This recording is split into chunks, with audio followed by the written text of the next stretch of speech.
Chapitre 11. Les opérations oniriques.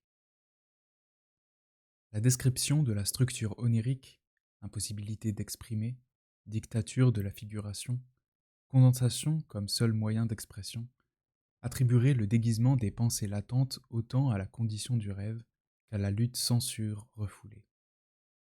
L'inconscience, c'est l'abandon des normes de l'expression éveillée. Maurice Merleau-Ponty, L'institution, la passivité. Armé de ces deux notions centrales pour la compréhension du fonctionnement psychique que sont l'association par analogie et l'association par contiguïté, on peut désormais regarder de près les opérations oniriques qui entrent en jeu dans le processus de fabrication des rêves. Freud a souvent pensé le travail de rêve comme une traduction de langue latente vers une autre, manifeste. Excepté dans le cas du rêve infantile qui est, selon lui, la réalisation franche d'un désir admis et avancé. Le rêve déformé ordinaire est la réalisation voilée d'un désir refoulé. La censure étant centrale dans sa conception de l'appareil psychique, cette traduction est en fait une sorte de codage, de chiffrement ou de cryptage. Le travail du rêve est donc, pour lui, composé de tous les procédés par lesquels les pensées latentes se donnent à voir dans des pensées manifestes. Freud parle de transformation des pensées latentes du rêve en contenu manifeste du rêve, et même de transposition d'un matériel psychique passant d'un mode d'expression à l'autre, d'un mode d'expression qui nous est immédiatement compréhensible à un autre, à la compréhension duquel nous ne pouvons parvenir qu'à l'aide d'efforts bien dirigés. Le problème d'une telle vision, c'est qu'elle fait comme si un rêve latent attendait d'être traduit en rêve manifeste, alors qu'il n'existe pas dans les replis de l'inconscient un message déjà formé que le travail du rêve s'efforcerait de transformer crypté en un message manifeste acceptable par la censure. Le rêve latent est plutôt l'hypothèse que l'interprète se sent obligé de formuler pour comprendre le rêve manifeste. En faire un mode d'expression, une langue ou un contenu déjà là conduirait, comme disait Bourdieu, à glisser du modèle de la réalité à la réalité du modèle. Penser que le contenu manifeste du rêve n'est que la traduction d'un contenu latent. Imaginez qu'un message tout à fait clair de départ se transformerait en une forme frappante et déconcertante. C'est faire comme si les productions langagières n'étaient que la traduction d'une pensée déjà formulée dans l'intériorité mentale. Il serait en fait préférable de dire que le contenu manifeste du rêve, celui auquel on a accès par le récit de rêve, n'est pas compréhensible et donc interprétable sans la reconstruction des éléments de la vie du rêveur, d'un hors-rêve, les circonstances ayant précédé le rêve, ses expériences passées et l'état actuel comme passé de ses préoccupations, et sans la prise en compte de l'ensemble des opérations psychiques qui contribuent à la fabrication du rêve dans les circonstances particulières d'expression que constitue le cadre du sommeil. Des objets, des personnages ou des actions ordinaires situés dans des contextes inadéquats, des objets, des personnages ou des actions inhabituelles placés dans des contextes ordinaires, des objets, des lieux ou des personnages qui se métamorphosent en d'autres objets, lieux ou personnages. Des personnages qui sont physiquement reconnaissables, mais qui ont l'identité d'autres personnes dans l'esprit du rêveur. Des objets, des lieux ou des personnages qui sont les mixtes de plusieurs objets, lieux ou personnes. Des personnages qui se comportent d'une façon très inhabituelle par rapport à leur comportement ordinaire dans la vie réelle. Des disparitions soudaines d'objets, de lieux ou de personnages. Des sauts temporels ou spatiaux inopinés, etc. Tous ces éléments contribuent à donner au récit de rêve une apparence absurde, étrange ou incongrue. Mais cette bizarrerie se dissipe si l'on comprend la nature des opérations oniriques mises en œuvre et le sens qu'elles ont du point de vue de l'expérience du rêveur. Langage verbal, capacité symbolique et image du rêve.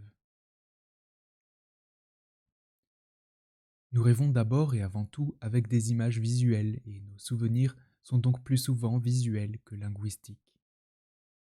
Les personnages des rêves ne parlent pas toujours, mais le rêveur est un narrateur omniscient qui sait ce qu'il pense ou ressente.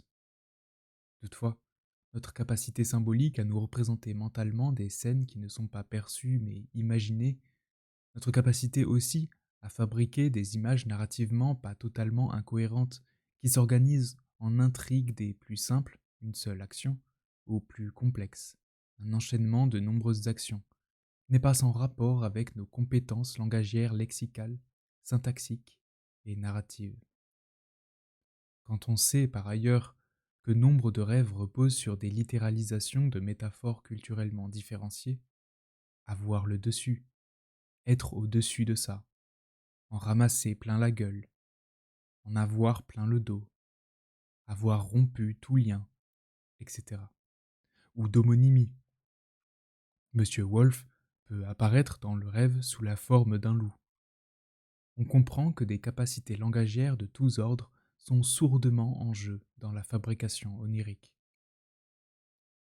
À la différence des animaux, les capacités symboliques des êtres humains, leur aptitude à transmettre d'une génération à l'autre des expériences et des savoirs accumulés, et leur capacité mnémonique à stocker des séries d'expériences passées sous la forme de schèmes ou de dispositions, les rendent moins dépendants des situations immédiates.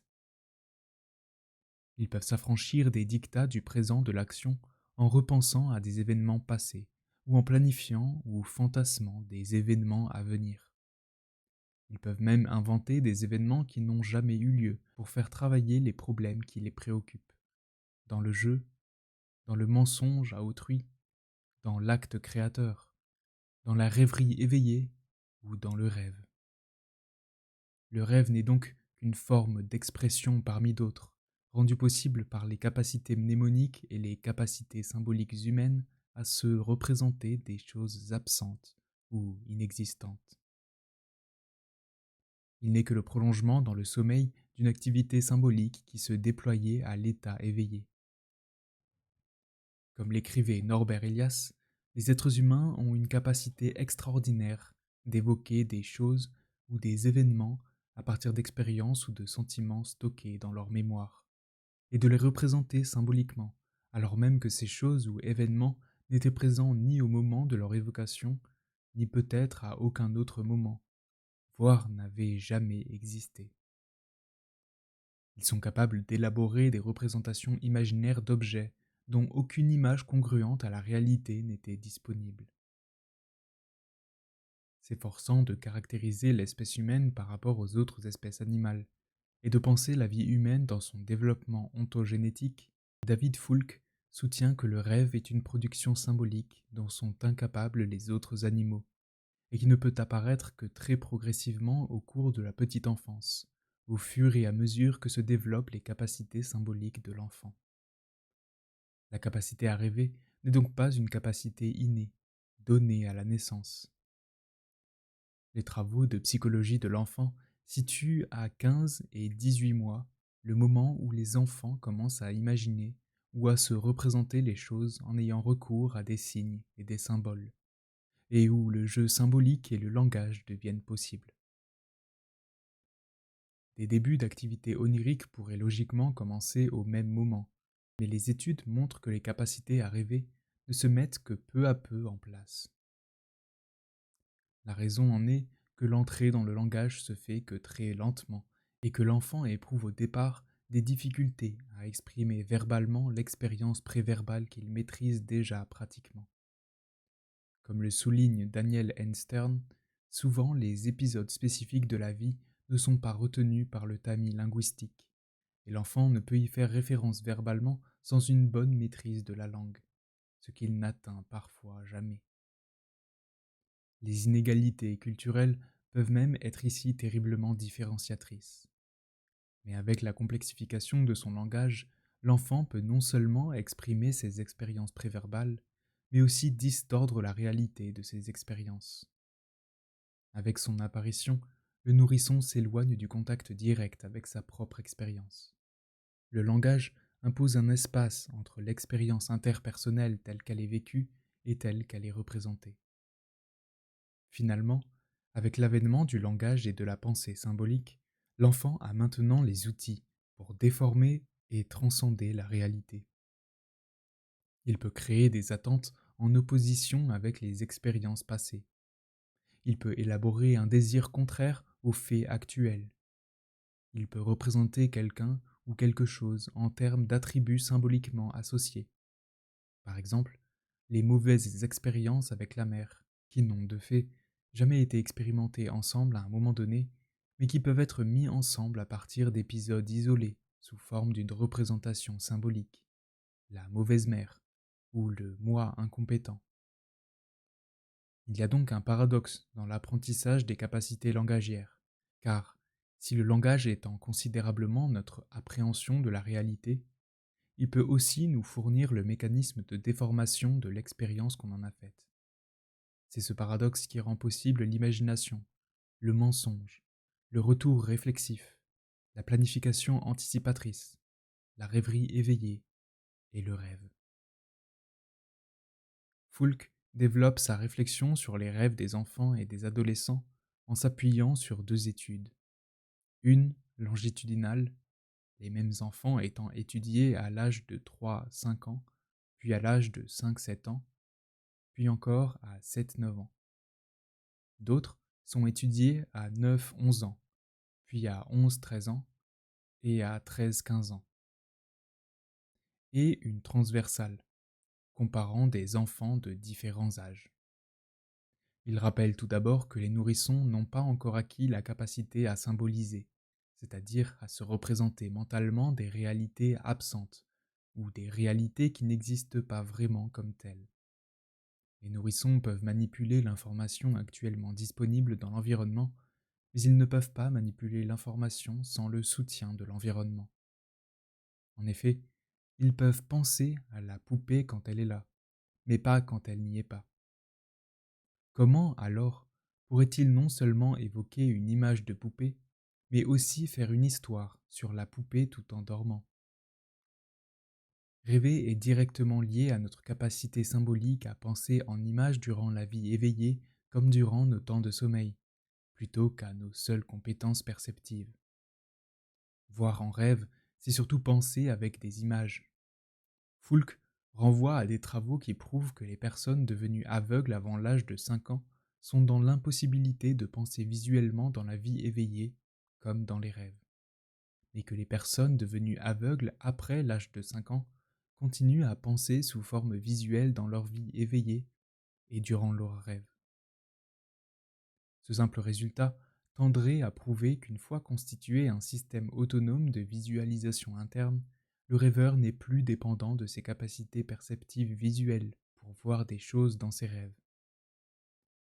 Entre 3 et 5 ans, la réponse la plus courante des enfants lorsqu'on les réveille durant la période de sommeil paradoxal est qu'ils ne rêvaient pas.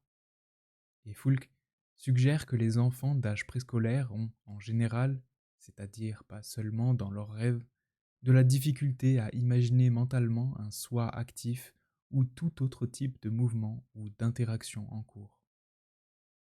Les images qu'ils voient en rêve se réduisent souvent à des images fixes. Ils ne sont pas eux-mêmes présents dans leurs rêves et ne ressentent pas non plus d'émotions en association avec les images. C'est seulement entre 5 et 9 ans que les rêves commencent à ressembler à ceux des adultes. Le processus de transformation se présente de la manière suivante. Dans un premier temps, les récits de rêves sont progressivement plus longs, mais pas nécessairement plus fréquents. Ils intègrent des interactions sociales et des mouvements faisant passer le rêve de l'image statique à l'image animée, et le rêveur ne participe pas toujours au rêve.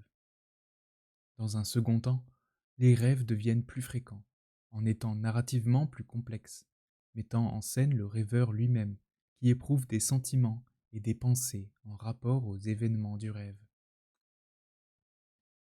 Pour résumer les travaux de Foulk, on peut dire qu'il n'y aurait aucun rêve jusqu'à 3 ans. Des rêves rares, composés d'événements isolés avec des images statiques et une absence de participation du rêveur à son rêve entre 3 et 5 ans. Des rêves un peu moins rares, composés de séquences simples d'événements, des images animées et une absence de participation du rêveur au rêve entre 5 et 7 ans. Et enfin, des rêves relativement fréquents, avec une narration plus complexe, des images animées et une présence du rêveur dans son rêve entre 7 et 9 ans.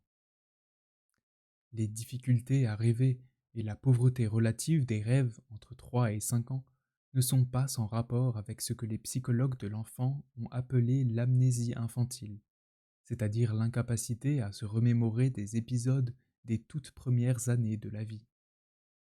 L'incapacité initiale, puis la faible capacité à visualiser mentalement des événements vécus durant la petite enfance, rendent difficile leur mémorisation comme leur réutilisation plus ou moins modifiée sous la forme de rêveries éveillées ou de rêves. Ce que les enfants savent avant l'âge de 5 ans est su par corps, Bourdieu, de façon pratique ou procédurale, Dorn, mais pas nécessairement sous la forme d'épisodes mémorisables et dont on peut par la suite se souvenir. De même, les animaux sont capables d'acquérir des habitudes, mais pas de se souvenir de ce qu'ils ont fait par le passé. Ils ont des schémas d'action intériorisés qui peuvent être, dans le cas du dressage, le produit d'une inculcation expresse, mais sont tout à la situation en train de se dérouler, happés par le présent. Dans le cas de l'espèce humaine, les enfants apprennent peu à peu à se représenter les choses, et peuvent être là sans être là, accomplir une tâche tout en pensant à autre chose, préparer ce qui va suivre, ou penser à ce qui s'est passé, et rêver. Une linguiste états-unienne, Patricia A. Kilroe, a émis l'idée que la pensée verbale pourrait être la source à partir de laquelle toute l'imagerie de rêve est générée. Selon elle, le système linguistique est important à la fois pour le contenu du rêve et la formation du rêve. Le rêve peut tout d'abord inclure des énoncés verbaux. Le rêveur parle avec d'autres personnages, ou bien on lui parle. Il écrit ou lit, entend ses pensées ou celles des autres, etc. Les images qui le composent peuvent ensuite être dérivées de tropes linguistiques, tels que des jeux de mots. Par exemple, un renard venant symboliser Madame Renard, ou des expressions métaphoriques. Par exemple, voir en rêve la foudre pour évoquer une rencontre amoureuse. Le rêve peut aussi indirectement dépendre du langage quand il s'émancipe du moment présent et mobilise des éléments du passé, ou anticipe sur des événements à venir, ce qui suppose une maîtrise symbolique que seul l'apprentissage du langage rend possible. Et enfin, le récit de rêve fait référence à des états mentaux non observables du rêveur ou d'autres personnages du rêve, généralement exprimés par le biais de verbes se référant à des expériences mentales. Je m'inquiète, je me demande, je veux, je me rends compte, etc., exprimant des états d'esprit qui, sans langage, seraient inexprimables. Les images de rêve ont donc autant à faire avec nos capacités langagières et notre capacité à symboliser la réalité construite notamment à travers l'apprentissage du langage qu'avec nos capacités proprement perceptives. Pour pouvoir construire des séquences d'actions sous forme d'images, encore faut-il pouvoir manipuler mentalement, sans aide perceptive, des images qui symbolisent la réalité.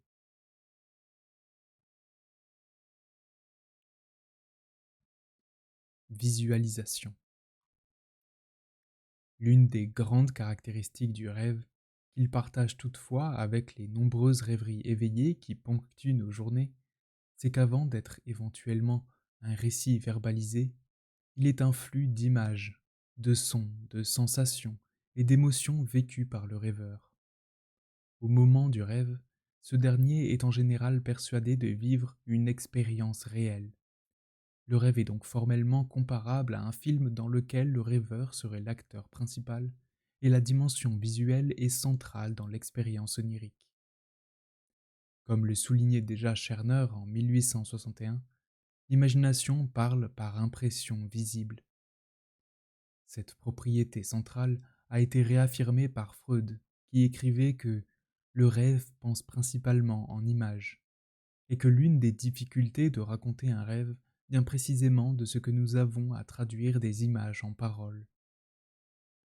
La dramatisation onirique consiste en une transformation de l'idée en situation. Le neuropsychiatre états-unien John Alan Hobson confirmait à la fin des années 1980 les résultats établis en 1903 sur des bases empiriques par le physiologue et psychologue français Henri-Étienne Bonny, à savoir que les rêves sont sensoriellement faits essentiellement d'images, puis de sensations auditives et tactiles, et quasiment jamais de sensations olfactives ou gustatives. D'autres chercheurs ont ajouté à cette liste la dimension kinesthésique, sensation de tomber, de voler, de ne pas pouvoir avancer, d'avoir les jambes ou le corps lourd, etc. Et bien sûr, l'ensemble de ces dimensions s'accompagne d'émotions ressenties par les rêveuses et rêveurs. Du même coup, la nécessité de la figuration des pensées est une contrainte forte qui pèse sur leur expression.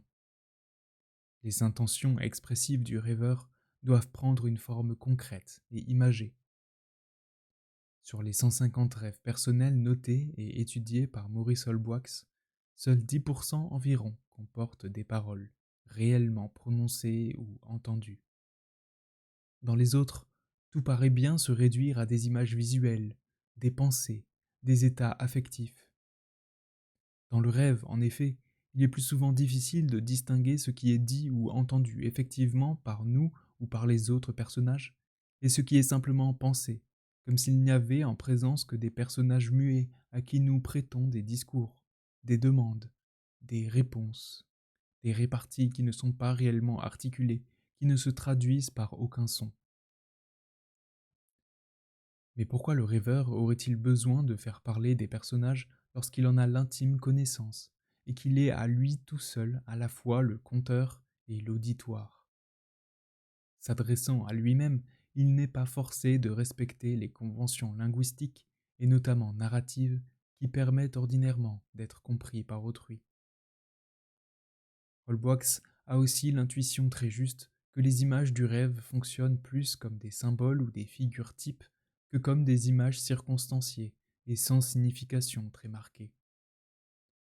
On pourrait conclure qu'il y a effectivement derrière l'image aperçue en rêve une notion plus ou moins générale, et que l'image elle-même, parce qu'elle se borne à figurer la notion, parce qu'elle se confond en partie avec elle, ressemble plus à un symbole simplifié qu'à une peinture vivante. Ces images étant comme le précipité visuel d'un problème, elles sont en quelque sorte des images schèmes.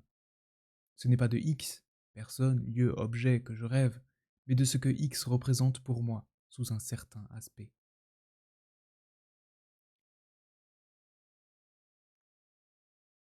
Dramatisation, exagération. Autre propriété des rêves, leur dramatisation-exagération découle en grande partie de leur caractère symbolique et visuel. Devant traduire un problème en images, le rêve procède à des symbolisations et à des métaphorisations qui ont tendance à marquer plus fortement l'esprit que lorsque la situation est racontée verbalement à l'état éveillé. Rêver d'une gigantesque vague qui nous engloutit pour illustrer le sentiment de perte de contrôle de son existence, ou rêver de faire du surplace tout en courant pour concrétiser le sentiment d'échec d'un projet, contribue à donner un caractère dramatique au rêve. Mais en dramatisant une scène, le rêve peut aussi être simplement fidèle à l'émotion ressentie dans la vie éveillée. Marcel Foucault rapporte ainsi qu'un enfant de 6 ans rêve qu'un lion le mange.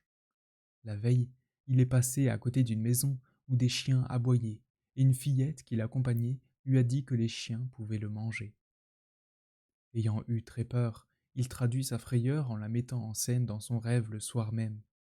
Il avait vu des lions lors des vacances précédentes, et il a donc remplacé le chien par un lion, plus impressionnant et capable de le manger, pour exprimer l'intensité de sa peur et faire correspondre la situation onirique à la parole de la fillette. De même, un incident anodin vécu dans sa salle de classe des élèves sourient à la suite d'un lapsus commis, déclenche un rêve du professeur qui décuple l'événement et révèle sa peur de ne pas pouvoir exercer son autorité. Il rêve le soir même que les élèves de sa classe chahutent au point qu'il ne parvient pas à commencer son cours. Le proviseur vient dans sa classe au pire moment et constate le chahut sans pouvoir rétablir le calme. Lorsqu'en 1876, F. W. Hildebrandt publie une étude sur les rêves, il affirme que le rêve présente au rêveur une image agrandie de ses tendances morales. Théodore Flournoy évoque quant à lui la curieuse faculté de dramatisation du rêve. De même, l'exagération des sentiments est présente lorsqu'une patiente de Freud rêve du décès de son second neveu, parce que le décès de son premier neveu est associé pour elle, par contiguïté, à la rencontre d'un homme qu'elle désire. Freud explique que le rêve ne la rend pas triste parce que, dans son esprit, le décès de son second neveu est lié mentalement à la possibilité de revoir l'homme désiré. Mais il néglige le fait que la patiente en question a clairement dit qu'elle préférait le premier neveu, mort quelque temps auparavant. L'absence de tristesse dit donc aussi, d'une manière accentuée, dramatisée, le sentiment qu'elle peut entretenir à l'égard du second neveu. Le rêve condense, caricature, exagère sur la base de sentiments tout à fait réels. Jacques Montangero a constaté aussi le caractère hyperbolique par lequel procède le rêve. On trouve assez souvent dans les rêves des caractéristiques des événements, objets et personnes. On peut dire que la figure rhétorique de l'hyperbole est fréquemment employée par les processus de production onirique. Le psychologue et psychothérapeute suisse analyse l'un de ses propres rêves, dans lequel il se voit en nain de l'armée romaine, quittant la scène sérieuse et morose pour représenter son sentiment d'être petit, ridicule, obsolète, d'un autre âge. Car il a, dans la vraie vie, à affronter le douloureux arrêt de l'exercice de la psychothérapie indépendamment de sa volonté. Le scénario onirique traduit visuellement de manière très frappante un sentiment que les mots peineraient à écrire aussi efficacement. Le rêve représentant les situations, les sentiments, les problèmes d'une manière exagérée, cela confirme l'hypothèse d'une absence à peu près totale de censure et de retenue. Le rêveur n'a pas à composer avec autrui et peut se permettre des relâchements, des caricatures et des droits au but qu'il ne se permettrait pas dans les interactions de la vie quotidienne. Contraint à traiter d'un problème sur un mode visuel et n'ayant pas à euphémiser son expression, son rêve utilise des images parlantes et qui présentent la situation de façon dramatisée. Par exemple, la patiente de Freud qui rêve de la mort de son second neveu ne se préoccupe aucunement de son manque de compassion puisqu'il ne s'agit pas d'une vraie mort, mais d'un moyen efficace de dire qu'elle voudrait pouvoir revoir l'homme qu'elle désire, tout en marquant sa préférence pour son premier neveu réellement décédé. Symbolisation personnelle ou universelle. Certaines formes de symbolisation consistent à représenter une chose par le signe d'une autre chose, dont les propriétés renvoient à celles de la première chose en question. Ainsi, si la balance peut être le symbole de la justice et ne pourrait pas être remplacée par n'importe quel autre signe arbitraire, une machine à café ou une planche à pain, c'est parce qu'elle évoque la mesure du pour et du contre. De même, si les objets de forme allongée peuvent symboliser le phallus en érection, ou si toute forme de cavité peut symboliser l'appareil génital féminin, c'est du fait de leur propriété formelle. Certains symboles reposent donc sur des analogies, d'autres symboles sont plus conventionnels. La rose offerte peut symboliser l'amour, la couleur rouge peut signifier l'engagement révolutionnaire et la colombe peut être associée à la paix. Pour qu'il y ait symbole, il faut que l'objet ou le signe de l'objet ne soit pas pris pour eux-mêmes, mais pour ce qu'ils évoquent, pour ce qu'ils représentent ou pour ce à quoi ils sont associés historiquement. L'ornithologue étudiant la colombe ne travaille pas sur un symbole de paix, De même que le botaniste qui s'intéresse aux roses n'est pas un spécialiste de l'amour, et que les vendeurs de parapluies ou de couteaux ne font pas commerce de symboles phalliques. Tout objet ou tout signe peut ainsi devenir le symbole de valeur, de choses, d'activité ou d'action. Mais la question se pose de savoir pour qui ces objets ou ces signes font symbole. Pour qu'un symbole puisse être perçu comme tel, il faut que ceux qui l'ont produit et ceux qui le reçoivent partagent des expériences ou des connaissances communes. Les symboles peuvent être très largement répandus. Ils peuvent aussi être d'usage très limité. Un couple ou un groupe d'amis peuvent partager des symboles qui ne sont pas reconnaissables par les personnes extérieures à leur microgroupe. Mais, dans tous les cas, ils reposent sur des habitudes mentales d'association qui sont susceptibles de varier historiquement, culturellement et socialement. Par exemple, l'anthropologue états-unienne Jeanne Maggio a montré l'importance de la figure de l'automobile dans les rêves d'étudiants de premier cycle étudiés à la Washington State University. 35 étudiants, 18 hommes et 17 femmes, 300 récits de rêves, dont 193 écrits par des hommes et 107 par des femmes.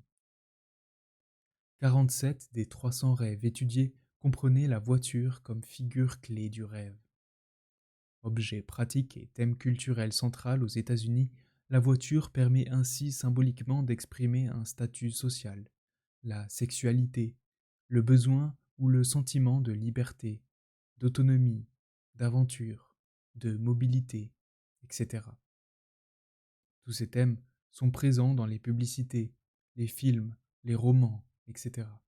Et la voiture permet d'exprimer des aspects fondamentaux de la vie tels que la notion de choix ou l'orientation, prendre la bonne voie quand on est sur une bretelle d'autoroute, l'idée que la vieillesse est comme une épave de voiture, l'idée que la vie est un voyage, l'idée selon laquelle certains roulent pendant que d'autres sont laissés sur le bord de la route, l'idée de pouvoir et d'importance quand on possède une grosse voiture, solide et rapide, plutôt que de faiblesse quand on en a une petite, fragile et lente.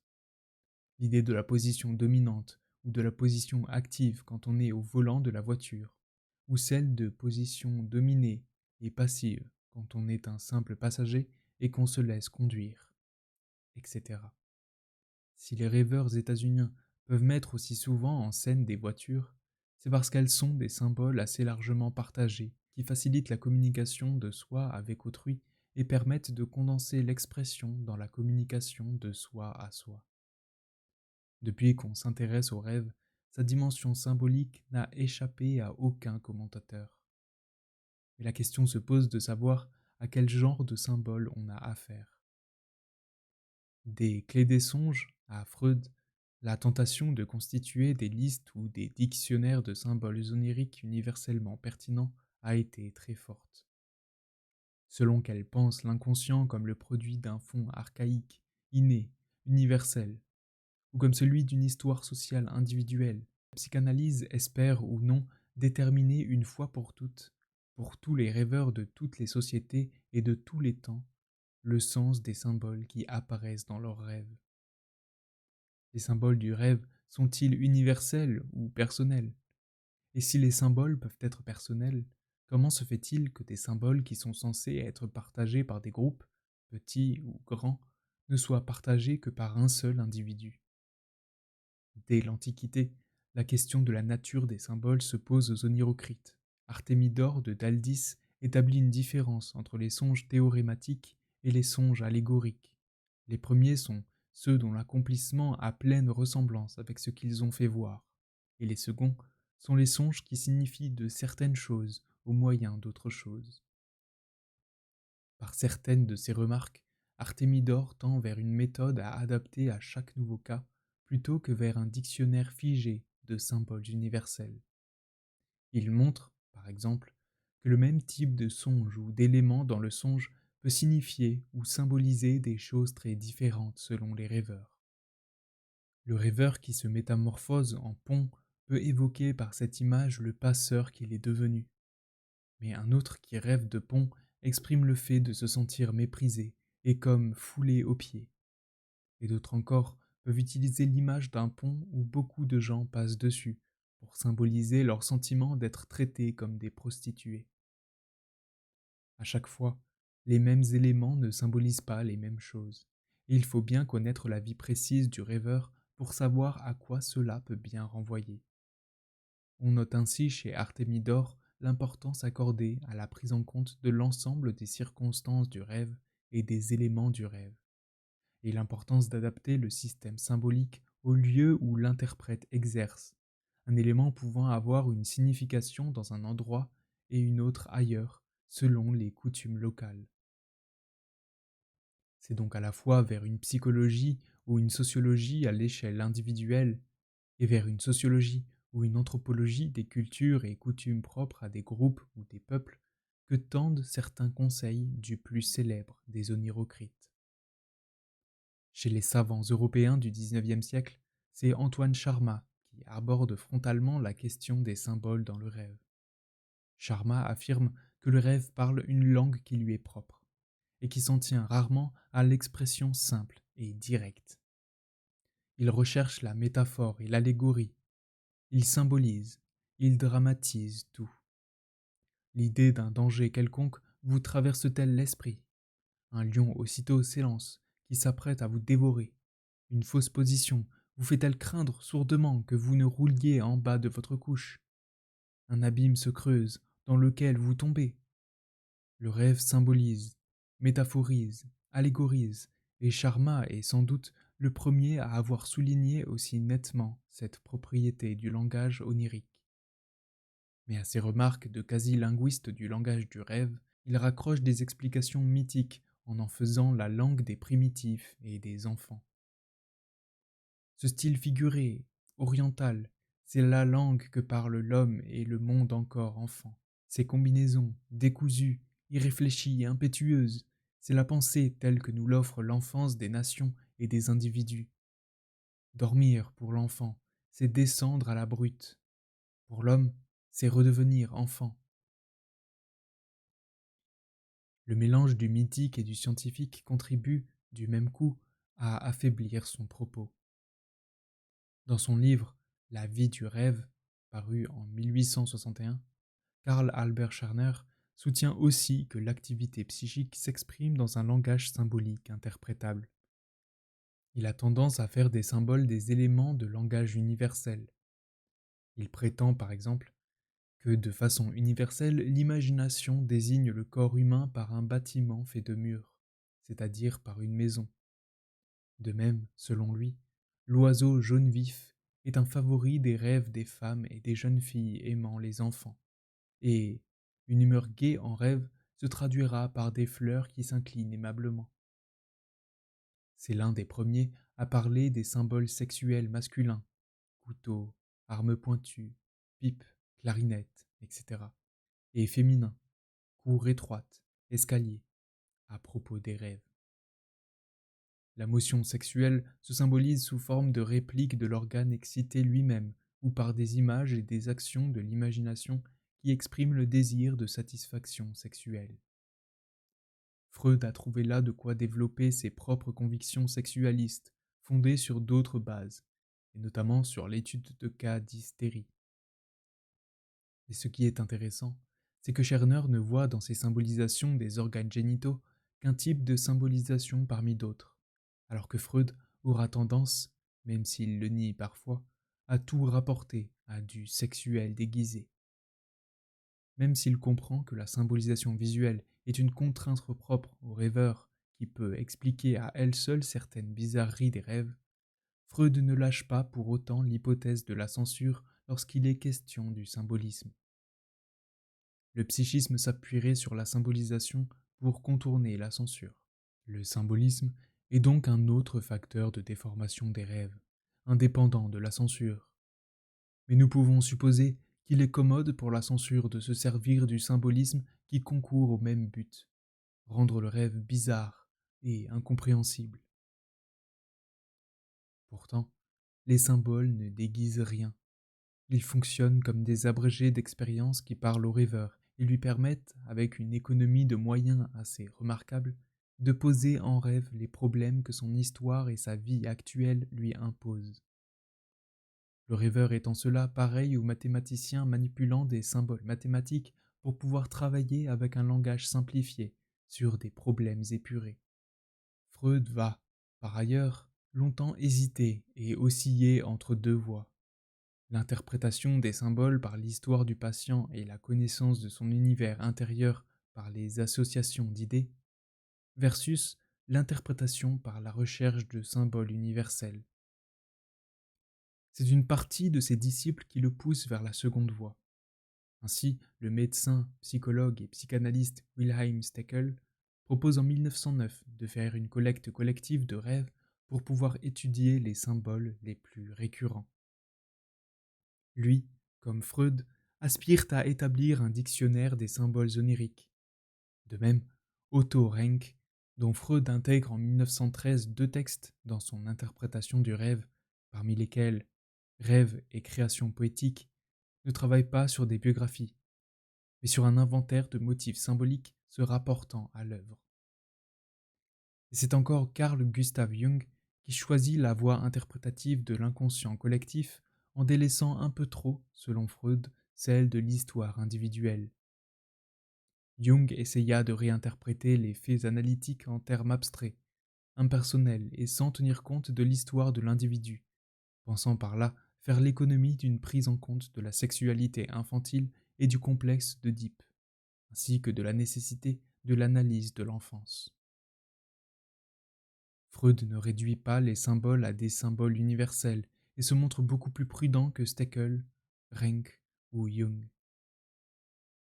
Il y a des symboles d'extension universelle que l'on rencontre chez tous les rêveurs d'une ère linguistique et culturelle, d'autres qui ne se présentent que dans les limites très étroites et individuelles, des symboles que tel individu s'est façonné à partir de son matériel de représentation.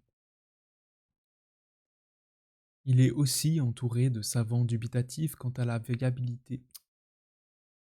Il est aussi entouré de savants dubitatifs quant à la viabilité d'une entreprise de constitution d'un dictionnaire des symboles. Mais dans une note ajoutée en 1925 à l'interprétation du rêve, il indique que si la méthode analytique est inapplicable lorsque nous ne disposons pas du matériel d'association du rêveur, elle est néanmoins possible lorsque le rêveur a utilisé dans le contenu du rêve des éléments symboliques. Et il ajoute dans le même ouvrage que nous sommes amenés à espérer arriver, par l'analyse des rêves, à la connaissance de l'héritage archaïque de l'être humain, à reconnaître chez lui ce qu'il y a d'inné dans l'âme. Freud admet donc qu'il puisse exister des symboles universellement parlants et interprétables, qui rendent du coup inutile la connaissance des expériences propres aux rêveurs. Les symboles nous permettent, dans certaines circonstances, d'interpréter un rêve sans interroger le rêveur qui, d'ailleurs, ne saurait rien ajouter au symbole. Il a aussi tendance à généraliser ses interprétations sans prendre toujours soin de rapporter les symboles du rêve aux expériences propres du rêveur. Pour lui, l'empereur et l'impératrice, le roi et la reine symbolisent nécessairement les parents. Ils en sont la présentation figurée. Tous les objets allongés peuvent représenter l'organe masculin, et toutes les boîtes, coffres, armoires et cavités symbolisent le vagin. Les pensées d'un enfant de 4 ans devant sa mère sont interprétées comme une manière symbolique pour l'enfant de penser la reproduction. Les enfants poussent dans la mer comme les arbres poussent dans la terre. Terre-mère égale mère. Et le Père est à l'image du bon Dieu en créant le monde. Père égale Dieu. Et une nombreuse compagnie signifie, comme nous le savons déjà, un secret. On n'est parfois pas très loin de l'oniromancie la plus sauvage. Pourtant, l'étude de rêves précis montre que Freud est tout à fait conscient du caractère extrêmement personnel des symboles du rêve, dans le sens où ceux-ci renvoient à des expériences particulières. Le rêveur ne retient dans son rêve que les éléments les plus parlants pour lui. Ce sont des sortes de symboles personnels qui représentent et condensent de nombreux aspects de son expérience. Ces points nodaux, où se rejoignent un très grand nombre de pensées du rêve, sont des éléments du rêve qu'il faut chercher à comprendre, en s'appuyant pour cela d'abord et avant tout sur les représentations, associations du rêveur, avant d'évoquer des symboles généraux ou universels. Et même dans le cas où les symboles sont plus généralement partagés, comme dans le cas des personnages de policiers ou de policières, de maîtres ou de maîtresses d'école, de rois ou de reines qui incarnent des figures d'autorité ou de pouvoir, ou dans celui des grands personnages historiques tels que Hitler ou Mussolini. Il est préférable de savoir à quoi ces symboles peuvent renvoyer dans l'esprit de chaque rêveur. Disons tout de suite que certains symboles sont nettement personnels. Ils ne reposent que sur des souvenirs, des impressions ou des jugements particuliers au rêveur. D'autres ont un caractère si général que n'importe qui peut les comprendre. Mais un examen approfondi découvre que ces derniers mêmes ont été choisis parce qu'ils correspondent à quelque chose de personnel chez le rêveur. Il y a des images ou des symboles collectivement partagés, mais qui ne symbolisent pas toutes les mêmes expériences. La tour Eiffel va être un signe de puissance sociale pour certains, d'ambition personnelle pour d'autres, un symbole de peur d'attentats terroristes, un symbole phallique ou un symbole d'amour pour ceux qui se sont donné rendez-vous au pied de la tour Eiffel lors d'une rencontre amoureuse. C'est la systématicité des interprétations qui est problématique. Par exemple, quand Freud et la grande majorité des psychanalystes font des rois et reines, des empereurs et impératrices de nécessaires analogones des parents, c'est présupposer que tous les rêveurs ont eu des parents ou des substituts parentaux incarnant des figures d'autorité, et que seules les figures parentales, plutôt que celles de supérieurs hiérarchiques, par exemple, peuvent venir hanter les rêveurs. Seules les associations d'idées des rêveurs sont capables de situer le désir général dans les circonstances individuelles et de faire comprendre où est le problème affectif du rêveur. Les symboles oniriques sont donc toujours à contextualiser dans l'agencement particulier que constitue chaque rêve particulier et dans la trame de l'existence du rêveur, pour qui tel symbole renvoie à un type d'expérience précis. Comme l'écrivait Allendy, le plus souvent, l'interprète se trouve en présence d'une langue symbolique complètement spéciale au rêveur. Il est évident que, dans ces conditions, on ne peut établir une sorte de table d'interprétation, de dictionnaire symbolique, semblable à ces clés des songes en usage dans les superstitions populaires et qui ne peuvent donner que la valeur universelle des symboles. Cela n'interdit pas de pouvoir étudier les rêves de rêveurs ayant en commun des éléments de problématiques existentielles, licenciement, accident, incarcération, maladie, etc., et de repérer des récurrences transindividuelles. Mais l'exercice a ses limites et doit être contrôlé par des études de cas plus fouillées, permettant de vérifier qu'on n'a pas créé une communauté purement artificielle. Et dans tous les cas, la recherche doit faire le deuil de la possibilité de constituer un dictionnaire de symboles ou de métaphores universelles. S'il ne respecte pas le principe de mise en contexte, onirique, circonstanciel et biographique des symboles, le savant peut dire ce à quoi le rêve lui fait penser à partir d'un arrière-plan existentiel qui lui est propre, mais qui n'est pas celui du producteur du rêve. Il faut au contraire partir des différents éléments du rêve et des représentations que le rêveur peut en avoir pour saisir à quel titre ils sont présents dans le rêve. Par exemple, si la ville de New York apparaît dans le rêve, il faut se demander quelle place cette ville a dans l'expérience du rêveur et quelle signification il lui attribue. Une très grande ville trépidante, un centre artistique mondial, un lieu où j'étais libre et heureux, etc. C'est cette nécessité de connaître l'expérience du rêveur pour interpréter correctement son rêve et éviter les surinterprétations qu'exprimait très bien Erich Fromm. Supposons qu'un individu ait eu une expérience attristante dans une certaine ville. Chaque fois qu'il entendra prononcer le nom de cette ville, ce nom évoquera pour lui une ambiance de tristesse. De même qu'il mettrait le même nom en relation avec une ambiance de joie si son expérience avait été heureuse. Il en résulte que, Pour comprendre ce que signifie le symbole accidentel, il nous faut connaître les associations du rêveur. S'il ne nous avait pas parlé de l'expérience vécue par lui dans la ville dont il a rêvé, ou du rapport qui existe entre la personne dont il a rêvé et son expérience avec cette personne, nous serions absolument incapables de comprendre la signification de ces symboles. Métaphore. Traduire une angoisse par un monstre ou la traduire par un dîner lourd sur l'estomac, ce sont deux métaphores. P. Valéry. Cahier Paul Valéry. 3. Question du rêve. L'usage des métaphores se révèle central dans la fabrication onirique. Patricia Kilrow cite ainsi un rêve dans lequel la rêveuse est debout devant une femme qui essaie de faire glisser son chandail par-dessus sa tête. Sollicitée sur son rêve, la rêveuse raconte qu'une femme sur son lieu de travail essaye de tirer la laine sur ses yeux. To pull the wool over her eyes, c'est-à-dire de la duper. La duperie ou la tromperie, qui est une notion somme toute assez abstraite, trouve dans l'expression métaphorique culturellement ancrée tirer la laine sur les yeux de quelqu'un une possibilité de représentation imagée. La contrainte visuelle qui s'impose à la pensée du rêve est ce qui confère de l'importance à la métaphore comme moyen d'expression onirique.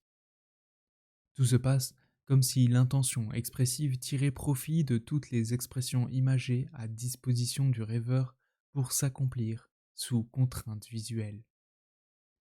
L'omniprésence de la métaphore, qui témoigne de la force de la contrainte visuelle, le rêveur n'a pas d'autre choix que de penser en images, prouve aussi que les images oniriques ne sont pas totalement indépendantes des structures culturellement déterminées du langage verbal. Une expression verbale imagée pouvant être le cadre utilisé pour s'exprimer dans le rêve. La centralité de la métaphore dans le rêve a été relevée par de nombreux savants. C'est tout d'abord le cas de Gotthilf Heinrich Schubert, qui parle du mode d'expression métaphorique qu'utilise l'âme dans le rêve. Puis Freud a bien montré l'usage qui était fait de la métaphore dans les rêves, tout en y voyant l'effet de la nécessité de déjouer la censure. Le fait de parler d'une chose d'une façon détournée, dans des termes qui éloignent de la réalité de cette chose, ne pouvait être vu par lui que comme une forme de masque ou de travestissement.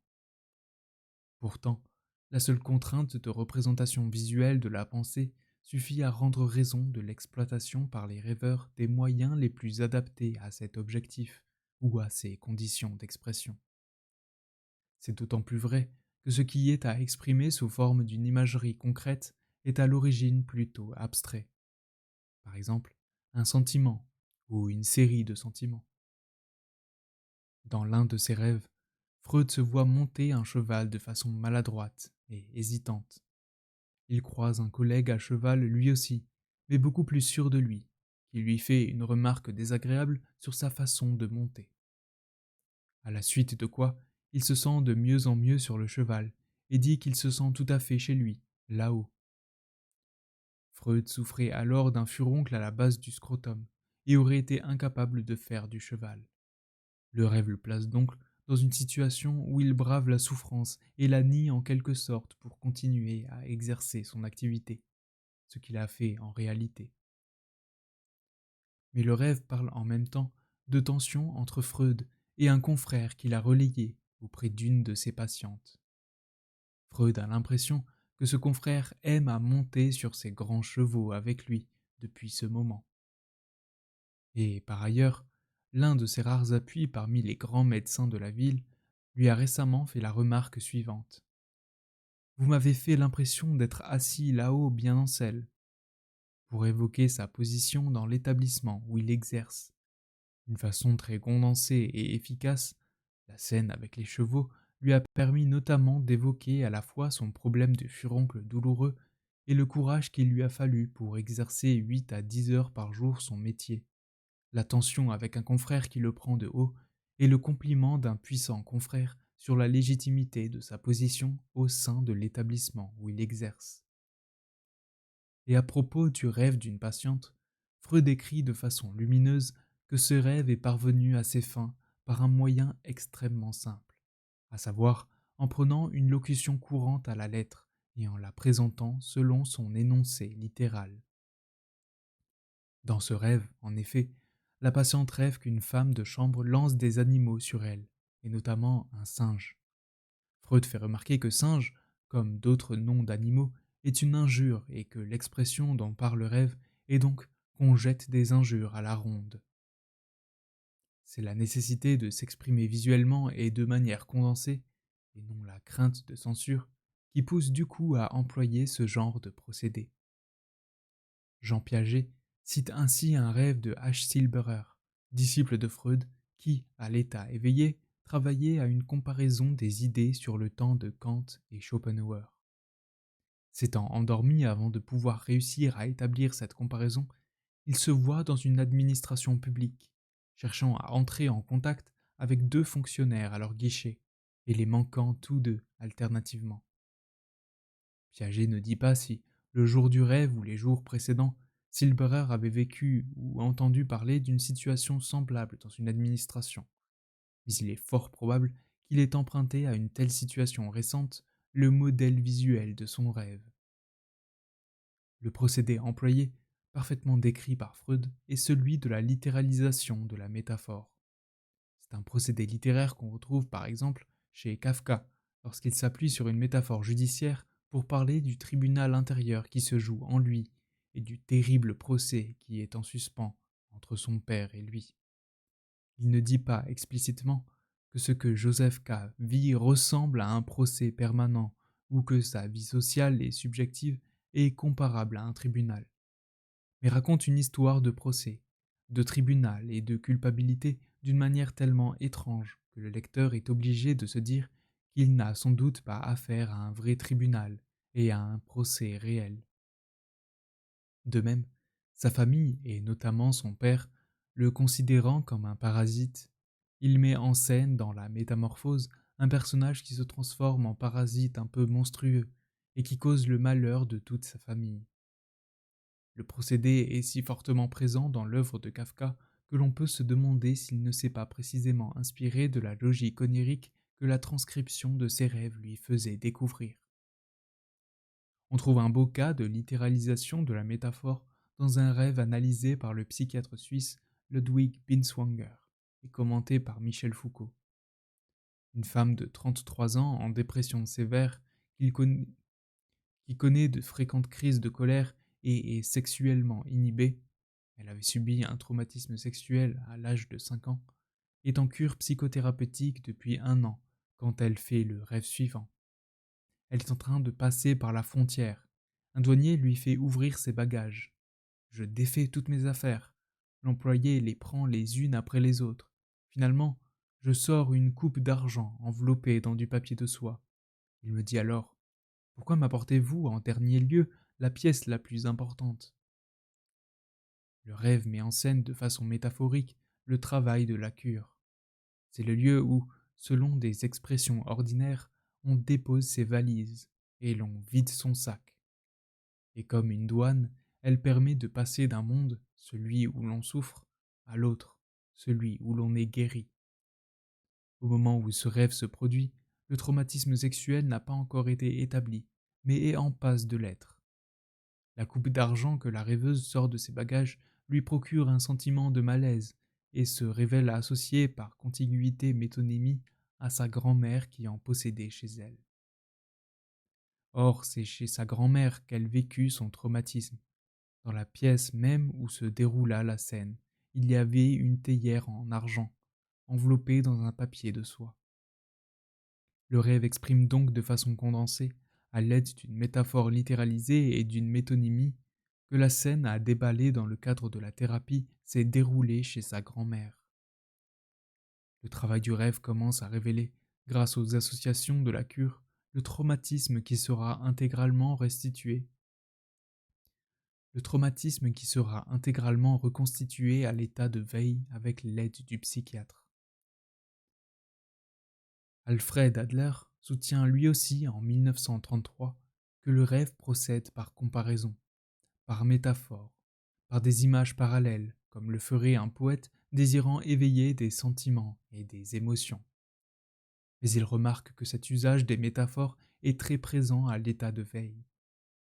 Nous pouvons ajouter que même les personnes les plus dépourvues de sens poétique peuvent se servir de comparaisons lorsqu'elles veulent produire une impression, ne serait-ce que par des insultes telles que Anne, vieille femme, etc., comme le fait aussi l'instituteur lorsqu'il désespère de pouvoir expliquer quelque chose avec des paroles simples. René Allendy remarquait pour sa part que certains rêves ressemblent à certaines expressions du langage courant. Il donnait en exemple le rêve du jeune homme pauvre qui se représente sa tante à héritage partant pour un long voyage, la mort, et le rêve de l'homme qui voit une jolie vendeuse lui essayer des chaussures qui lui vont à merveille, trouver chaussures à son pied. Mais il notait aussi la présence de scènes de films dont se servaient certains rêveurs pour s'exprimer. Par exemple, dans un rêve, on retrouve des scènes de Masque de cire de Michael Curtiz, connue de la rêveuse et dont elle se souvient durant les associations, ce qui contribue à renforcer l'idée que c'est la contrainte d'expression sous une forme visuelle qui est déterminante plutôt que la métaphore en soi. La littéralisation de la métaphore est aussi illustrée par Maurice Holbrook. Le sociologue rêve de B, qui se baigne et d'une masse d'eau qui jaillit comme un tourbillon. Or, il se rappelle que B lui a dit qu'il avait besoin de se remettre et qu'il se sent comme s'il sortait d'un tourbillon. Et un autre exemple est fourni par le sociologue dans les cadres sociaux de la mémoire. J'ai passé la matinée à corriger des épreuves. Je rêve que je lis mon article avec un philosophe idéaliste et que nous échangeons nos réflexions. Nous examinons ensemble mon point de vue, nous le dominons. Notre pensée s'élève. Et voilà que soudain, nous nous élevons, je ne sais comment, jusqu'à une lucarne. Nous passons au travers et nous grimpons, le long de la pente du toit, toujours plus haut. L'idée d'une pensée qui s'élève ne peut être qu'une idée. Si elle s'est ainsi figurée, et si j'ai pris la figure au sérieux, peut-être est-ce parce que le sentiment que j'étais en un lieu défini, en tout cas dans l'espace, se trouvait en même temps dans ma pensée. En 1969, Montag Ullmann publie un article intitulé Le rêve comme métaphore en mouvement, où il montre le rôle structurant de la métaphore. Il prend notamment l'exemple d'un rêveur qui fait le rêve suivant lors d'une sieste un dimanche. J'appelle le bureau météorologique pour demander s'il était prévu que l'ouragan frappe la ville cet après-midi. Au moment où je pose la question, je commence à me sentir embarrassé et coupable. Je me suis réveillé au moment où j'essayais de mettre fin à l'appel. Le fait que le rêveur se sente coupable en interrogeant un service météo à propos de la possibilité d'un ouragan est a priori étrange, puisqu'on ne peut se sentir coupable d'un phénomène qui est parfaitement indépendant de notre action. Mais l'ouragan n'est pas un ouragan, il est l'image métaphorique d'un emportement. Il est l'image métaphorique d'un emportement. Tout cela s'éclaire si l'on contextualise. Tout cela s'éclaire si l'on recontextualise le rêve. Le rêveur est un architecte qui connaît depuis plusieurs semaines une surcharge de travail à cause d'un projet qu'il doit rendre. Il travaille 4 dimanches successifs sur ce projet en se coupant de la vie familiale et en faisant porter sur sa femme la charge de s'occuper de leurs 4 enfants et de la vie domestique. Le 4e dimanche, sa femme montre des signes croissants d'énervement et de crise, s'agaçant contre les enfants notamment. Il fait une sieste en début d'après-midi et rêve.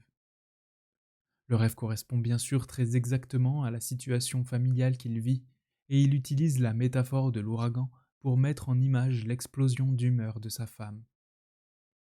Dans ces associations, le rêveur dit même que si un nouvel ouragan survenait dans la réalité, son nom commencerait par la même initiale que celle du prénom de sa femme. Son sentiment de culpabilité s'exprime à l'égard de sa femme. Week-end après week-end, montait en lui le sentiment que, quels que soient ses impératifs professionnels, rien ne justifiait le délaissement de sa famille et la mise sous pression de son épouse. Comme l'ont remarqué Thomas Morton French et Erika Fromm, les métaphores utilisées par le rêveur ne sont pas de simples facilités ou des moyens pratiques de s'exprimer. Elles disent quelque chose et sont donc motivées. C'est en se demandant à quoi, quel domaine d'activité, quel contexte, ou à qui, personne de l'entourage, la métaphore est associée ou quelle transformation de la situation réelle elle implique qu'on peut comprendre les raisons de son usage. Par exemple, en substituant l'image de la maison et du ciment à celle de la famille, le rêveur étudié par les auteurs peut traiter de son problème de façon moins émotionnelle, moins impliquée, ce qui diminue sa souffrance. Le même effet de mise à distance d'événements qui font souffrir ou sont perturbants est visible dans les rêves post-traumatiques. Ernest Hartmann rapporte ainsi le rêve suivant. Je suis en train de marcher le long de la plage. Je pense que quelqu'un est avec moi, peut-être mon ami K. Soudain, une énorme vague de 30 pieds de haut surgit et nous emporte. Je suis sous l'eau, luttant pour rejoindre la surface quand je me réveille. Le rêveur en question est un homme qui a récemment échappé à l'incendie d'une maison dans laquelle un membre de sa famille est mort. Il vit à plusieurs centaines de kilomètres de l'océan et n'y est pas allé depuis au moins 1 an. Le rêve met en image ses émotions et lui permet de dire « Je suis terrifié, je suis submergé, je suis vulnérable ». L'émotion n'est de cette manière pas désincarnée, elle est agencée, contextualisée, met notamment en scène 2 personnes, dont une seule parvient à se battre pour retrouver la surface. C'est donc une scène, une situation avec son lot d'émotions, surprise ou stupeur, peur, sentiment d'être dépassé, envahi, englouti, qui est mise en image. L'usage d'images métaphoriques a pour effet de décentrer le sujet par rapport à l'événement traumatisant initial qui, au départ, se répète de façon obsessionnelle dans les rêveries éveillées et les rêves. Dans une étude réalisée auprès de 44 personnes vivant un peu partout aux États-Unis et qui écrivent leurs rêves depuis plusieurs années, Hartmann et son équipe demandent aux enquêtés de livrer 20 rêves, les 10 derniers avant le 11 septembre 2001 et les 10 suivants après l'événement. Le corpus de l'étude porte ainsi sur 800 récits de rêves. Le résultat de l'étude est clair. Sur les 440 rêves post-11 septembre, aucun rêve ne met en scène des avions heurtant des immeubles. En revanche, Hartmann a recueilli 2 rêves mettant en scène le crash d'avions sur des immeubles 3 mois et 8 mois après le 11 septembre. Et dans les 2 cas, les rêveurs étaient dans des situations de grand stress, dues à la rupture d'une importante relation de longue durée pour l'un et à une crise cardiaque suivie d'un quadruple pontage coronarien pour l'autre. Ce sont donc des situations traumatisantes nouvelles qui déclenchent l'appropriation des images des tours percutées par les avions pour exprimer métaphoriquement un sentiment de sidération, de choc ou de crash émotionnel. Les métaphores ne sont pas de simples figures de discours parmi d'autres. Comme le processus de rapprochement analogique ou les associations par contiguïté sur lesquelles elles reposent, elles sont omniprésentes dans la vie éveillée comme dans le rêve, même si leur foisonnement finit par les rendre presque invisibles. Plus de 30 ans avant la réflexion capitale sur l'analogie de D. Hofstadter et E. Sander, George Lakoff et Mark Johnson ont soutenu la thèse selon laquelle la métaphore est partout présente dans la vie de tous les jours, non seulement dans le langage, mais dans la pensée et l'action, et que notre système conceptuel ordinaire qui nous sert à penser et à agir est de nature fondamentalement métaphorique. Le rêve étant sous contrainte visuelle, il ne fait donc qu'accentuer ou intensifier l'usage des métaphores déjà présents dans la pensée éveillée. Lakoff a ainsi poursuivi la réflexion menée sur la métaphore à propos du cas particulier du rêve. Pour lui, les métaphores contribuent à générer les rêves, et Freud n'a pas suffisamment insisté sur leur importance. Les exemples de rêves qu'il donne montrent que la métaphore est structurante, qu'elle est une forme privilégiée du fait de son pouvoir de visualisation de sentiments ou de situations complexes, sans être pour autant génératrice au sens fort du terme, des rêves qui plongent leurs racines dans l'arrière-plan existentiel des rêveurs.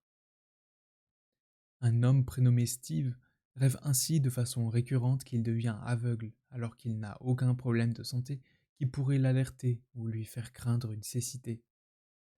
Il peut réveiller sa femme durant la nuit en criant ⁇ Je suis aveugle !⁇ Steve est un universitaire scrupuleux, méticuleux, qui a toujours peur de ne pas en savoir assez. Or, il y a une métaphore en anglais selon laquelle savoir, c'est voir.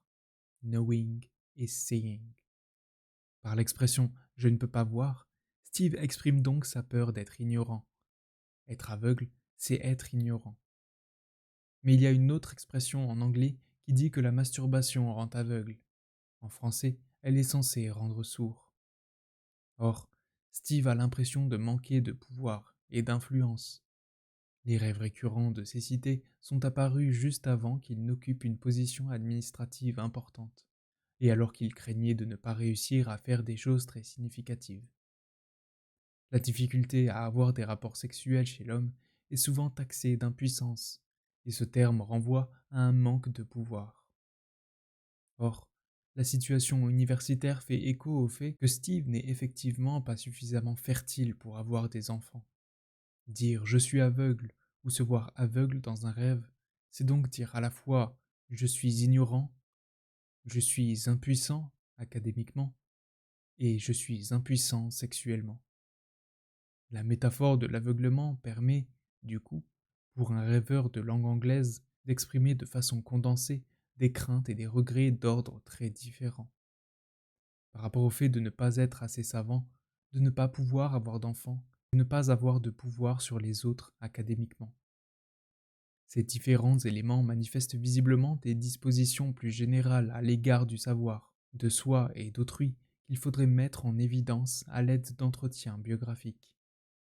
Mais Lakoff est linguiste et contient sa réflexion dans les limites du récit de rêve, d'où sa tendance à voir un générateur là où il n'y a que mise en forme de situation ou de problème hors rêve.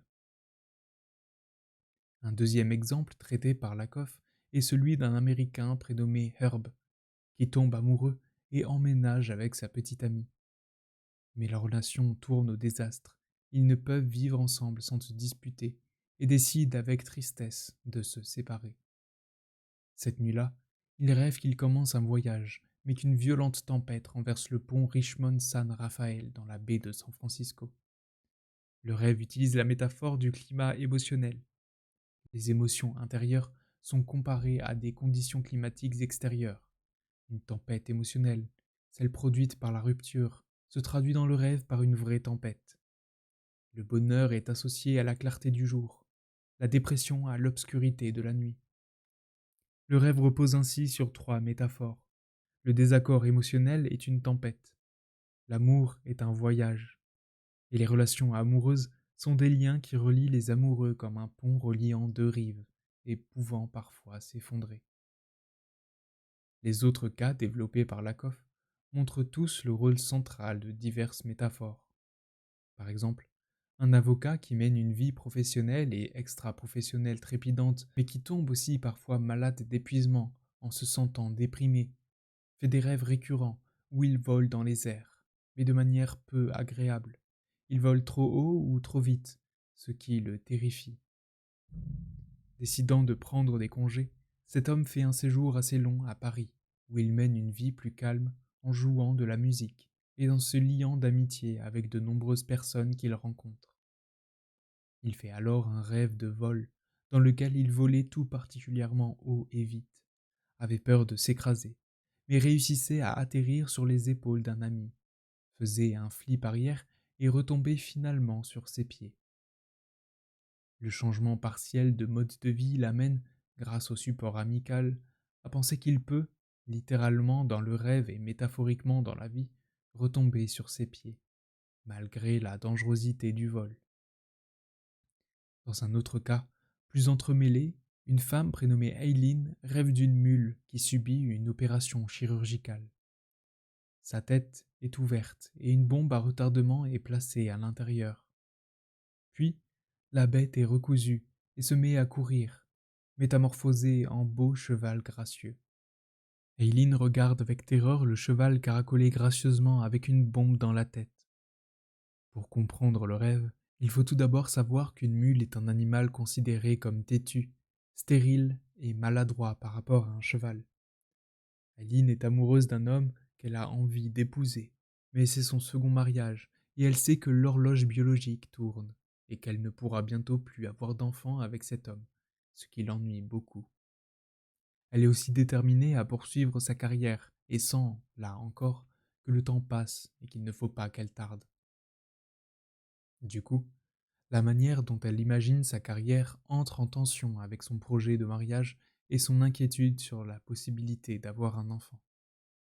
Eileen est, par ailleurs, une personne perpétuellement inquiète, qui a des crises d'anxiété et qui, pendant plusieurs années, a pris des médicaments pour éviter de telles crises. Elle voyait un médecin pour cela à l'époque du rêve et, juste avant son rêve, elle eut une crise d'angoisse à propos de ces tensions entre désir de mariage et désir de carrière. Eileen alla en thérapie 4 ans avant le rêve, car elle avait rompu avec son précédent mari. La thérapie lui redonna confiance en elle, et elle put envisager de nouvelles relations tranquillisées avec l'homme qu'elle veut désormais épouser, tout en ayant des objectifs professionnels. Eileen est aussi une ancienne danseuse qui aime avoir des activités physiques lui permettant d'être en bonne santé et stable. Son bon état de forme la rassure quant à la possibilité d'avoir des enfants. Que dit Eileen à travers ce rêve? Qu'elle était métaphoriquement une mule avant la thérapie, l'opération de la tête égale la thérapie, et qu'elle s'est transformée en cheval gracieux, mais elle conserve des propriétés de la mule, têtue par rapport à l'idée de se marier et de mener une carrière, et stérile dans le fait qu'elle ne pourrait pas avoir d'enfant avec son second mari. Depuis la thérapie, les tensions se sont calmées, et elle n'a plus eu de crise d'angoisse. Mais elle sent le risque latent d'un retour à la crise, comme une bombe à retardement prête à exploser. La bombe à retardement symbolise à la fois l'horloge biologique et l'horloge professionnelle. La possibilité d'explosion symbolisant autant la crise d'angoisse en suspens que le risque de destruction de ses espoirs d'avoir des enfants comme de poursuivre sa carrière. Avec sa bonne forme physique, sa bonne relation conjugale et sa poursuite de carrière professionnelle, elle est comme un cheval gracieux, mais un cheval avec une bombe à retardement dans la tête. Et l'on citera enfin un dernier rêve interprété par Lakoff. Une femme rêve qu'elle est invitée dans la maison d'un vieux couple juif de sa connaissance et qu'elle est reçue chaleureusement. Au bout d'un moment, elle va dans une pièce attenante avec sa jeune sœur et commence à faire un puzzle. Les pièces du puzzle étaient en forme de tasses, de soucoupes et d'ustensiles de cuisine. Puis elle va dans la cuisine avec le couple de vieux juifs. Sa sœur va, quant à elle, dans une autre direction et disparaît du rêve. Pour comprendre le rêve, et même pour comprendre qu'il s'exprime par métaphore, il faut connaître l'histoire de la rêveuse et les éléments de sa problématique existentielle qu'elle y fait travailler. La rêveuse est moitié catholique, moitié juive. Son père juif s'est converti au catholicisme et elle a été élevée dans une famille catholique. Elle a eu une enfance malheureuse, avec des parents distants et peu chaleureux avec elle. Elle a l'impression que ses parents ne l'ont jamais acceptée et a toujours pensé que les parents juifs étaient plus compréhensifs et gratifiants que les parents catholiques. La rêveuse a rompu avec l'Église catholique depuis son adolescence, mais sa sœur cadette est restée au contraire très catholique. Active dans l'Église, mariée avec un catholique et scolarisant ses enfants dans des écoles catholiques. La rêveuse est perturbée au point de vue de son identité culturelle. Elle a rencontré un homme juif et songe à se marier avec lui, pensant de façon positive à la part juive qu'elle a en elle. Elle s'interroge aussi sur la relation qu'elle peut avoir avec sa sœur. Dans le rêve, le vieux couple juif symbolise des parents alternatifs qui auraient été juifs, et dans son esprit beaucoup plus aimants que ses parents catholiques. Elle essaie d'assembler les pièces du puzzle identitaire avec sa sœur. Le fait que les pièces soient en forme d'ustensiles de cuisine ramène la situation à son aspect domestique. En partant de la pièce pour rejoindre le vieux couple juif, elle choisit la maison juive, celle avec son futur mari, tandis que sa sœur disparaît du rêve en choisissant la maison catholique. La métaphore visuelle peut aider à poser un problème conjoncturel et plus ou moins éphémère, mais peut aussi mettre en image un schéma d'expérience particulièrement récurrent et constitutif de la personnalité de la rêveuse ou du rêveur. Dans un cas livré par Jacques Montangero, une jeune femme se voit ainsi en rêve assise sur le trottoir, alors que la foule passe devant elle. On peut traduire verbalement la scène en disant que les personnes passent leur chemin, sans la regarder, sans prêter attention à elle, et qu'elle-même est laissée sur le bord du chemin. Or, l'analyse révèle un trait dispositionnel assez fort chez la rêveuse, qui a l'impression que les gens soit l'ignorent, soit la méprisent. C'est une disposition créée dans la petite enfance et entretenue durant l'adolescence du fait qu'elle a été négligée et parfois maltraitée par sa famille. Depuis, elle anticipe chez autrui un comportement toujours hostile ou froid. L'usage des métaphores dans le rêve montre à la fois l'économie de moyens dont fait preuve la pensée onirique et la puissance évocatrice, comme la pertinence des images qu'elle utilise pour exprimer ce qu'elle a à exprimer. Plongé dans son sommeil, le rêveur n'en a pas moins une conscience, capable de tours de force sémiotiques. C'est aussi ce que va nous montrer l'étude des phénomènes de condensation. Condensation. La condensation n'est pas seulement un procédé pour masquer aux yeux de la censure, elle est le procédé propre au rêve, exigé par la conscience onirique. Maurice Merleau-Ponty, l'institution, la passivité. La condensation est un phénomène propre au rêve qui consiste à créer des personnes, des lieux, des objets, etc., qui sont des mixtes de plusieurs personnes, de plusieurs lieux ou de plusieurs objets. Mais ces hybridations, ces combinaisons ou ces mélanges qui ne respectent ni les différences temporelles entre le passé et le présent, ni les différences spatiales entre des lieux séparés les uns des autres, ni les différences physiologiques, psychologiques ou sociologiques qui font qu'une personne peut avoir le visage ou les vêtements d'une autre personne, avoir le type de comportement caractéristique d'une autre personne, ou qu'elle peut devenir le père d'une personne dont elle est le fils, etc., ne se font malgré tout pas au hasard. Ils indiquent que, pour le rêveur, les éléments combinés ou les réalités auxquelles ces éléments renvoient sont associés par contiguïté ou entretiennent des rapports d'analogie.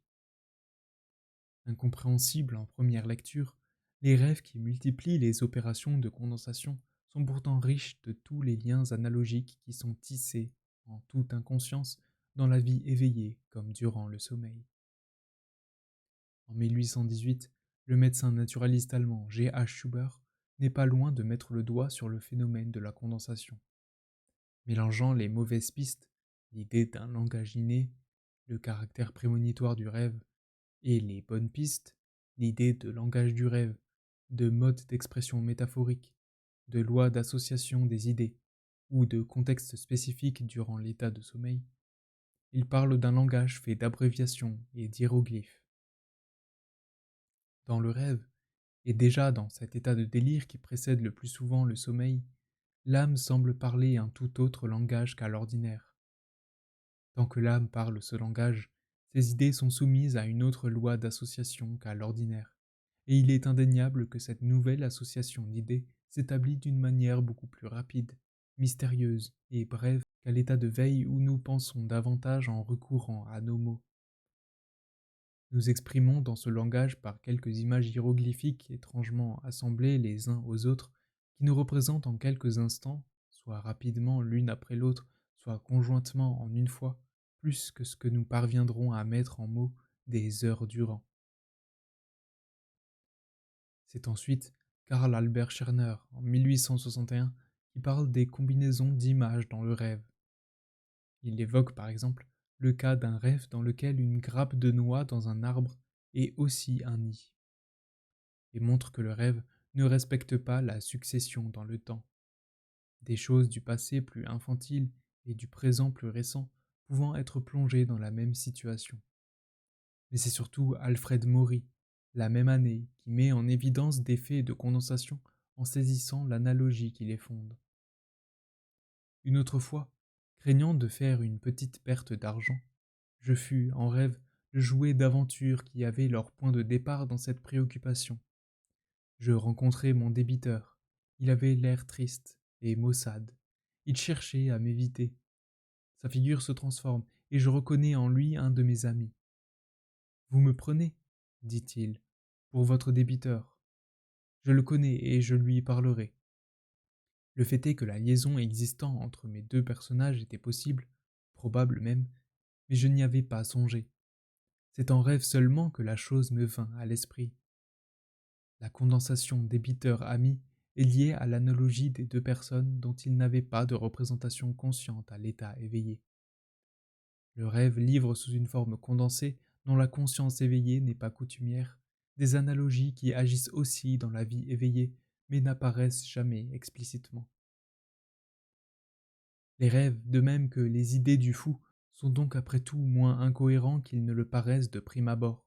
Seulement la liaison des idées s'opère par des associations qui n'ont rien de rationnel, par des analogies qui nous échappent généralement au réveil, que nous saisissons d'ailleurs autant moins que les idées sont devenues des images, et que nous nous sommes habitués à voir les images se souder les unes aux autres comme les diverses parties de la toile d'un panorama mouvant. Puis c'est Hervé de Saint-Denis qui, en 1867, explique que le rêve pratique le mélange d'images ou, plus exactement, la superposition des images, dont la raison est analogique. Par exemple, il voit en rêve une église à Bruxelles, connue par des gravures, en une rue en France, un souvenir vivant, et se demande quel est le lien qui a pu s'établir par association des idées entre ces deux images. Une première idée en ayant appelé une seconde, les images correspondantes se sont aussitôt montrées, mariant dans un même tableau d'ensemble deux souvenirs subtilement unis. Voyons donc, sommairement, comment d'abord s'opère en songe la marche des idées, comment elles s'associent et se combinent. Il parle encore des composés les plus étranges, et évoque le processus qui fait que deux choses ou deux personnes sont rapprochées parce qu'elles partagent une qualité abstraite commune. Les analogies entre personnes, objets, lieux, etc. sous-tendent les processus de condensation que l'auteur désigne par les termes d'abstraction, de superposition ou de fusion d'idées ou d'images. Enfin, en 1891, Yves Delage décrit des processus proches de ceux que Freud appellera condensation. Il soutient que le rêve peut intégrer des souvenirs récents comme des souvenirs très anciens, et que les souvenirs anciens sont reliés par un jeu complexe d'associations avec des souvenirs plus récents. Et surtout, les visions et les idées du rêve sont pour lui la simple continuation de celles de l'état de veille. Mais au lieu de rester distinctes, elles se superposent, se fusionnent, se combinent de manière à former des scènes souvent absurdes dont les éléments empruntés à la vie réelle peuvent devenir méconnaissables. Freud a donc poursuivi la réflexion empiriquement ancrée dans ces différents auteurs. Freud a donc poursuivi la réflexion empiriquement ancrée de ces différents auteurs. Il écrit que le rêve est le fruit d'un prodigieux travail de condensation, et qu'il est concis, pauvre, laconique comparé à l'ampleur et à la richesse des pensées de rêve. Pour lui, pour qu'il y ait condensation, il faut la présence d'un ou plusieurs éléments communs dans tous les composants. Freud compare ainsi le travail du rêve à celui de Francis Galton, cousin de Charles Darwin, qui fusionnait en une image générique, par une méthode de photographie composite, une série de photos des membres d'une même famille pour faire apparaître les ressemblances morphologiques. Mais ce travail de fusion n'est pas propre au rêve. Il se manifeste simplement plus souvent dans le rêve que dans les formes d'expression à l'état éveillé. Lorsqu'il dit qu'on peut toujours trouver de nouvelles pensées cachées derrière le rêve et que le quotient de condensation est donc rigoureusement parlant indéterminable, Freud a parfaitement raison, mais manque de clairvoyance théorique. Car ce ne sont pas les expériences ou les situations vécues dans le passé, prises une à une, qui sont derrière le rêve, mais les schémas ou les schèmes qui se sont peu à peu constitués à travers ces multiples expériences et qui en sont les abrégés. Freud parle de condensation parce que le contenu manifeste du rêve semble compressé à un riche matériau psychique.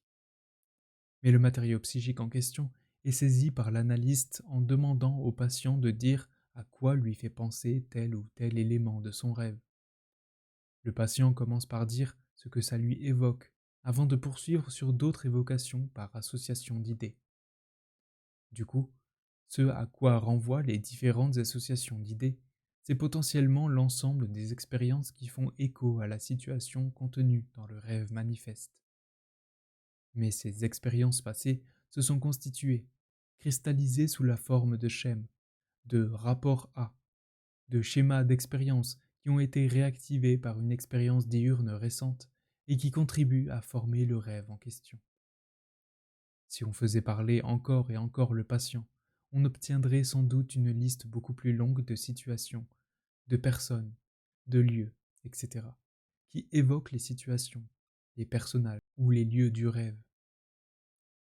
Un personnage du rêve peut être une formation composite qui rassemble des propriétés associées à des personnes différentes dans la vie réelle. On peut dire alors qu'il s'agit d'une personne composite.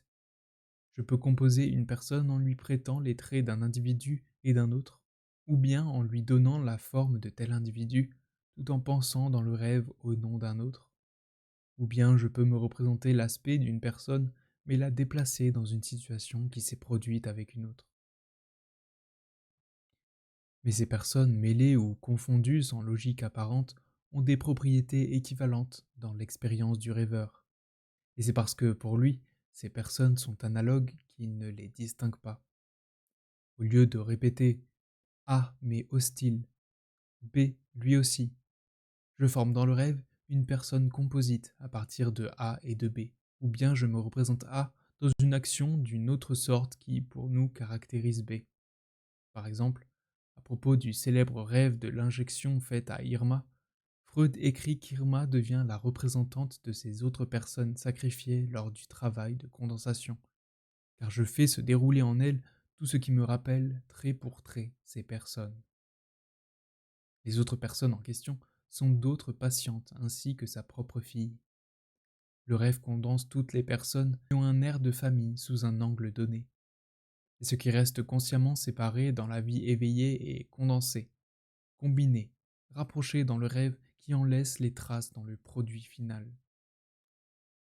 Le rêve révèle donc mieux que n'importe quelle autre forme d'expression le travail de rapprochement analogique incessant qu'effectue le cerveau jour et nuit. René Alendi souligne le fait que la comparaison, la ressemblance, s'exprime dans le rêve par une condensation.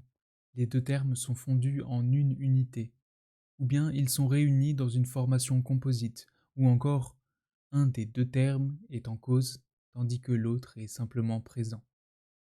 Par exemple, pour exprimer que deux ménages sont comparables, le rêve peut se contenter de figurer en un seul couple le mari de l'un et la femme de l'autre. Ou bien pour établir l'analogie des lieux aux yeux du rêveur, le rêve peut passer sans discontinuité des rues de Paris aux rues de Londres.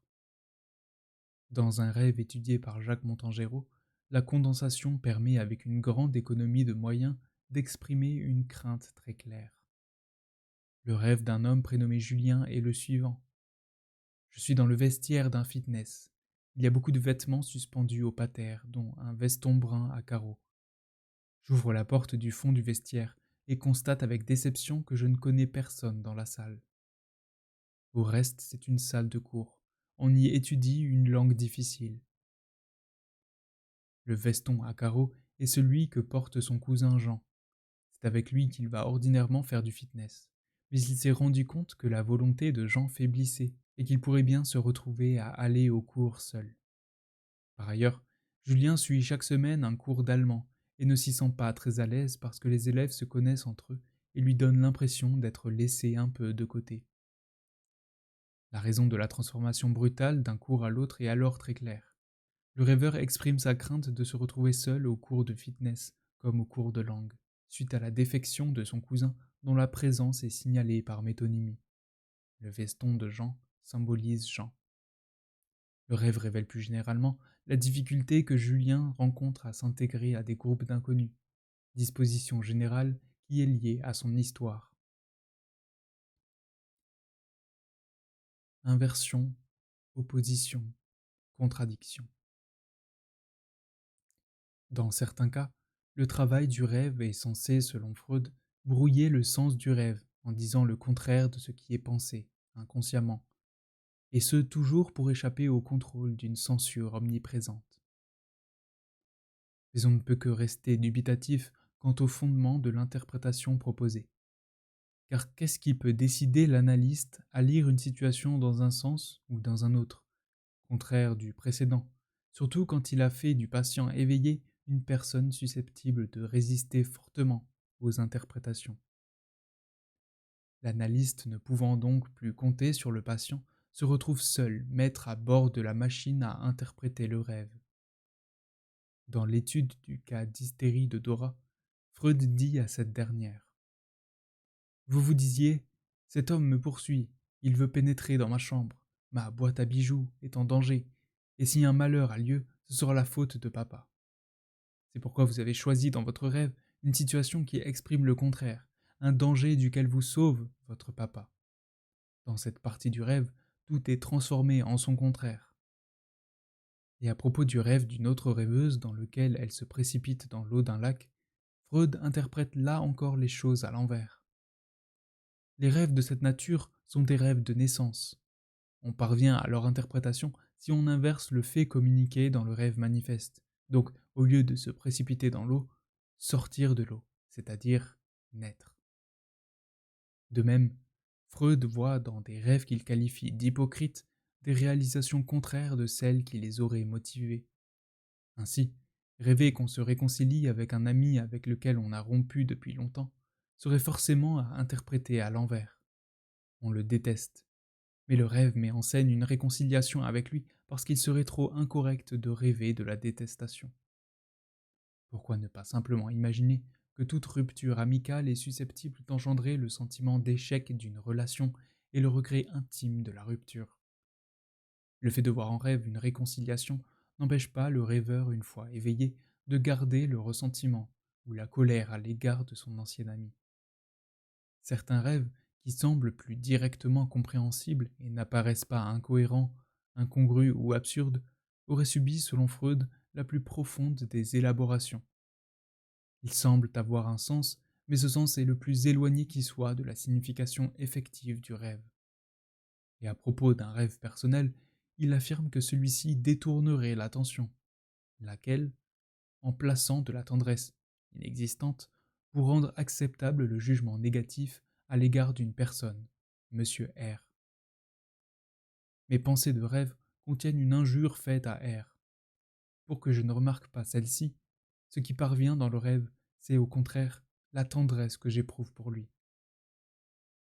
Si on détruit la machine infernale que constitue le mécanisme de contournement de la censure, on ne peut qu'abandonner aussi cette modalité de transformation par inversion que propose parfois Freud et qui laisse pantois le lecteur.